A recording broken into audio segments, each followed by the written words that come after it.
what do you think dharma is according to you? What is dharma according to Bhavna and you? We should answer this. I want to first, say there were so many thoughts, running in my head as I was listening to you, Swamiji, that, there is the agamik path of experience, and there is the nigamik path of knowledge. Right. And the two meet at a point where it's almost impossible to distinguish where one ended and the other began in some sense. Because you talk about creativity, you talk about experience, and you talk about writing books.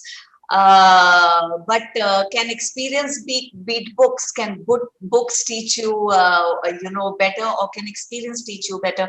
My husband used to say, there are stones in books and sermons in babbling brooks. Right. Yes. Shakespeare wrote it, and I think as you like it. Books in running brooks, sermons in stones, and good in everything. Yes. I think that was the quote. Yeah. And so it's interchangeable, because both Shiv and Parvati in our consciousness are engaging in this dialogue of agama and nigama. Right. Dharma.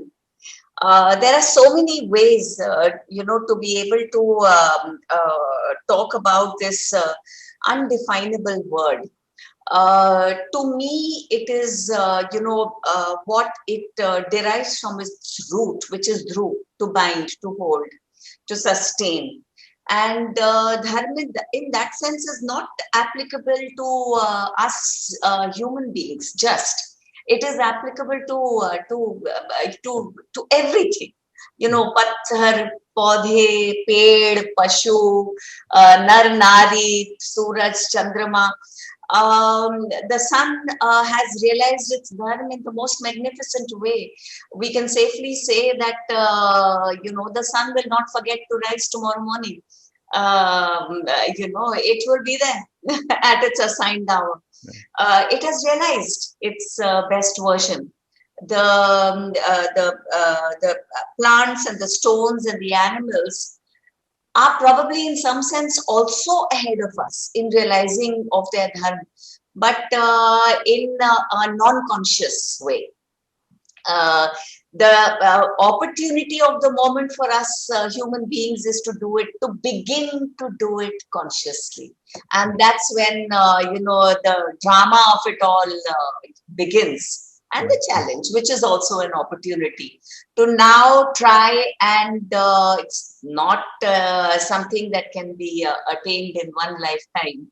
But let's at least try and not waste too many lifetimes in in coming to that point where we too can realize dharma consciously, the way the sun does so magnificently. So I think one of sorry, go on.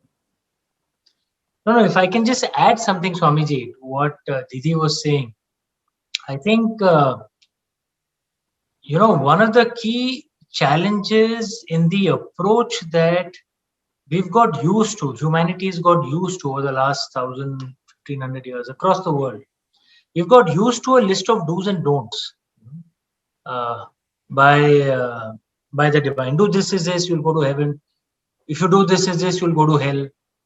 Permanent hell. That wasn't the concept in the dharmic way or any of the ancient ways. In fact, in the dharmic way, as you know, there wasn't even a concept of a permanent heaven or permanent hell. Because everything that has to happen on earth. And the final destination is not heaven. The final destination is release from the cycle of births. Right. To become the divine itself, become one with moksha. Now, the key, and that is the key challenge in